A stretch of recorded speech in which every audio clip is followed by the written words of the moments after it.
everything that you have accomplished, and yet still very humble. What keeps you humble? Oh, I know me. No, That's I great. know. And I know whatever happens, everything is just so fragile. You can't really rely on anything. So you're kind of always looking for what could go wrong. And I'm not pessimistic. I think I'm practical. And you don't want to do or say the wrong things to people because you need people. And the whole universe is in a circle. It's going to come back around. So So is that one of the secrets to success and longevity? absolutely. You don't have really an idea what's going to happen. You feel like you do, and you see patterns of things, and you study your craft or whatever it is you're trying to do as well as you can. And you really try to prepare yourself. That's as much as you know. And then something unexpected happens. And most of the things that have happened for me that are really wonderful were totally unexpected. So can you give us an example? Where should we begin? Multiple. Okay. Okay. Let me start with what I think is an important beginning, your family. Uh, I came into the world through my beautiful mother, single parent. So that's the first thing. The family is broken, your first community. Black female in racist America, many years ago. Things are different. Some ways are much, much better. In some ways, we're still having to fight for not only survival, but for freedom. Um, but my mother was a singer. So one of the great things is I have it in my genes. And my natural father was a very famous band leader by the name of Teddy Hill. And he also was very well known for running an iconic nightclub called Mitten's Playhouse, which, by the way, is still there. So I really thank God for giving me the genes. But and I thank him for everything because the rough beginnings only make me appreciate what the family should be, what the human family is, what all of our gifts are. I think, the power of humility. So my mother married an incredible man that she was working with. He was a piano player and she was a singer, and they worked together. But they fell in love and decided to get married. But he had a son and a daughter, so now I get a sister and a brother. And his mother was living, so my grandmother was still living, so I get a whole family. Now I get brothers, sisters, aunts, uncles, cousins. I get a community. That's the first great thing.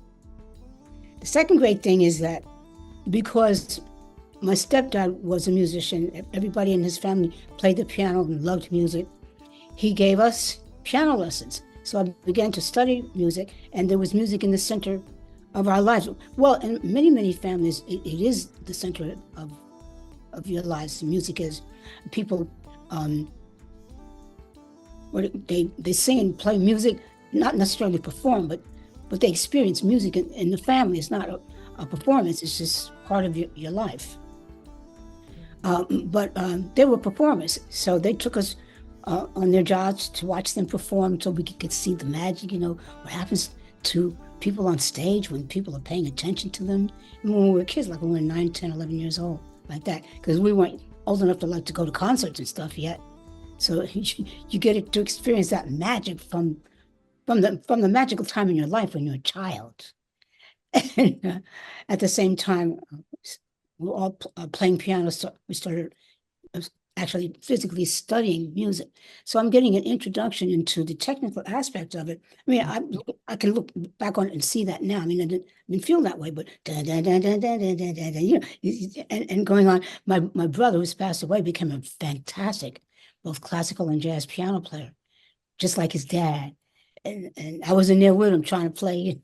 Well, I did. I used to play very well. I haven't played for a very long time, so I don't play well. The point is, that music was ingrained into us and was the centerpiece of our lives. And so by the time I got to time to go to high school, after junior high school, well, first music was a very, very central part of public school life. That's very important. It was very, very important. You had chorus, you had instruments from the time of elementary school. Well, in elementary school, you had classroom music, and you had choir and chorus. Junior high school, I don't remember having a band, but we had choir and performances and that kind of thing. But when it was time to go to high school, I already knew, I didn't know I was going to be a musician or anything, but I knew I loved music. I wanted to study music. So I encouraged my parents to send me to arts high school where I could major in music, major in vocal music, and just be in love with music. And everybody around you, I mean, in school, they're all studying music and they're in bands and everything is just music, music, music, music. You know, it was incredible. It's like, if I could describe it, being like music heaven. And the